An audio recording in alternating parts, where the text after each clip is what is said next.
पर मैंने आपसे कहा है कि देश और प्रदेश में आज जो किसानों की हालात है, नौजवानों के सामने जो भविष्य का संकट है, व्यापारियों के सामने जो व्यापार बर्बाद हो गया है, जो आज हर वर्ग के लोग निराश हुए हैं, उन सबको नई दिशा में ले जाने के लिए, खुशहाली के रास्ते पर ले जाने के लिए ये सभी दलों का एक संगम हुआ है। ये जहां विचारों का संगम है, वहीं गरीब और जो कमजोर लोग हैं उनकी एक ताकत बनी है। और हमें उम्मीद है कि जब लोकसभा चुनाव की तारीख आ जाएंगी, देश को जहां नई सरकार मिलेगी, वहीं नए प्रधानमंत्री भी देश को मिलने जा रहे हैं। भारत की राजनीति में एक नया मोड़ आया है। समाजवादी पार्टी और राष्ट्रीय लोक दल ने लोकसभा चुनाव के लिए गठबंधन की घोषणा की है। इससे उत्तर प्रदेश में राजनीतिक संरचना में बदलाव होगा। इसके साथ ही कांग्रेस ने भी अपने गठबंधन पार्टनरों के साथ सीट बांटने की बातचीत शुरू कर दी है। इससे भारतीय राष्ट्रीय विकास समावेशी गठबंधन यानी इंडिया का गठन होगा, जो केंद्र में भारतीय जनता पार्टी के नेतृत्व वाले राष्ट्रीय जनतांत्रिक गठबंधन एनडीए को चुनौती देगा। आज हम बात करेंगे भारत की राजनीति में आए नए गठबंधन के बारे में, जो साल 2024 के लोकसभा चुनाव के लिए तैयार हो रहे हैं। नमस्कार, आप देख रहे हैं एयर न्यूज। पिछले शुक्रवार को पूर्व उत्तर प्रदेश के मुख्यमंत्री अखिलेश यादव ने समाजवादी पार्टी की राष्ट्रीय लोक दल के साथ गठबंधन की घोषणा की। उन्होंने ट्विटर पर लिखा, राष्ट्रीय लोक दल एसपी गठबंधन पर सभी को बधाई। आइए हम सब मिलकर विजय के लिए एकजुट हों। अखिलेश यादव ने शुक्रवार को एक्स पर यह पोस्ट किया। पार्टी के सूत्रों के अनुसार राष्ट्रीय लोक दल पश्चिमी उत्तर प्रदेश की अधिकांश सीटों पर 7 से 8 सीटों पर गठबंधन में लड़ेगा।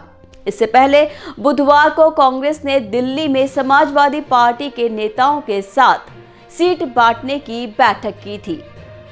इस पर कांग्रेस के नेता सलमान खुर्शीद ने कहा कि हमने एक दूसरे के साथ हर सीट का विवरण साझा किया है। मुझे उम्मीद है कि गठबंधन भारत जोड़ो न्याय यात्रा के उत्तर प्रदेश पहुंचने से पहले ही हो जाएगा।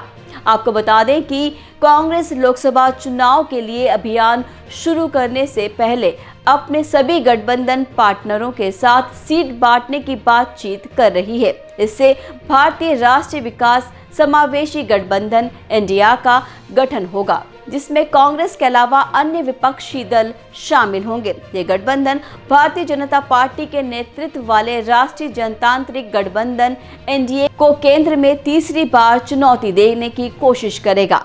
वैसे इस गठबंधन का परिणाम भारत की राजनीति तस्वीर पर क्या असर डालेगा, ये अभी से कहना बहुत मुश्किल है, क्योंकि कुछ तथ्य और आंकड़े इस बात की ओर इशारा करते हैं कि यह चुनाव बहुत ही रोमांचक और घमासान होने वाला है।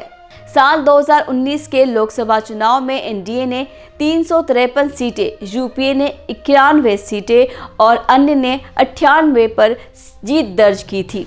वोटिंग को 11 अप्रैल से मई 2019 के बीच 7 चरणों में तय किया गया था, जिसमें लगभग 900 मिलियन योग्य लोगों में से 67% ने लोकसभा में 542 सदस्यों को चुनने के लिए अपना मतदान किया था। बात करें उत्तर प्रदेश की, तो यहां 80 सीटें हैं, जिनमें से साल 2019 में एनडीए ने 64, यूपीए ने 2 और अन्य ने 14 सीटें जीती थी। यहां पर एसपी आरएलडी गठबंधन का प्रभाव देखने को मिल सकता है, क्योंकि राष्ट्रीय लोक दल का क्षेत्रीय आधार पश्चिमी उत्तर प्रदेश में है, जहां जाट और मुस्लिम वोटरों का बड़ा तबका है। वहीं कांग्रेस ने साल 2019 में अपना सबसे खराब प्रदर्शन किया था, जब वो सिर्फ 52 सीटें जीत पाई थी। इस बार वो अपने गठबंधन पार्टनरों के साथ अच्छी सीट बांटने की बातचीत कर रही है, ताकि वो अपना वोट बांटने से बच सके। कांग्रेस के नेतृत्व में इंडिया गठबंधन में अन्य राष्ट्रीय और क्षेत्रीय दल शामिल होंगे, जैसे आम आदमी पार्टी, बहुजन समाज पार्टी, राष्ट्रीय जनता दल और अन्य। इसी तरह एनडीए का नेतृत्व करने वाली भारतीय जनता पार्टी ने साल 2019 में 37.36% मतों का समर्थन पाया था, जो साल 2014 के 31.34% से बढ़कर रहा। इस बार वो 50% मतों का लक्ष्य रख रही है और 350 से अधिक सीटों को जीतने की उम्मीद कर रही है।